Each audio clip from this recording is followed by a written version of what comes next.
ચાલો વિદ્યાર્થીઓ, હવે તો દિવસો ઘટતા જાય છે અને સમય વધતો જાય છે. તમારી પરીક્ષા નજીક આવતી જાય છે. આજે હું તમને સેક્શન ડીના મોસ્ટ વેલ્યુએબલ ક્વેશ્ચન લઈને આવ્યો છું.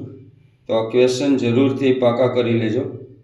પહેલો ક્વેશ્ચન છે માયોપિયા વિથ ડાયાગ્રામ, એટલે કે લઘુ દ્રષ્ટિની ખામી આકૃતિ સાથે વર્ણવો.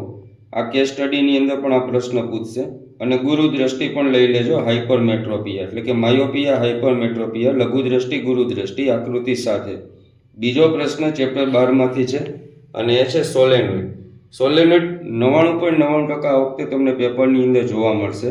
તો વિદ્યુત ચુંબક, ઇલેક્ટ્રોમેગ્નેટ, સોલેનોઇડ, ત્રણે ત્રણ પ્રશ્નોના જવાબ એક જ રહેશે. તો ડાયાગ્રામ સાથે કમ્પ્લીટ કરજો. બહુ સહેલો પ્રશ્ન છે જો સમજીને લખી લેશો તો.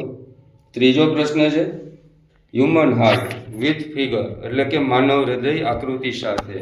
તો આ પ્રશ્ન પણ આ વખતે પૂછાવાની શક્યતાવાળો પ્રશ્ન છે. અને ચોથો પ્રશ્ન 10મા ચેપ્ટરમાંથી 4 માર્ક્સની અંદર આવશે. હ્યુમન આઈ વિથ ડાયાગ્રામ, એટલે કે માનવ આંખ.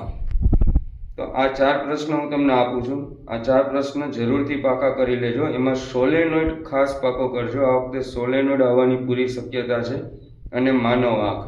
કારણ કે લઘુ દ્રષ્ટિ અને ગુરુ દ્રષ્ટિ તો વારંવાર પરીક્ષાની અંદર પૂછાય જ છે. તો સોલેનોઇડ અને માનવ આંખ આકૃતિ સાથે જરૂરથી પાકો કરી લેજો. અને સેક્શન ડીનો બીજો પાર્ટ હું તમને આવતીકાલના વિડીયોમાં જાણ કરીશ.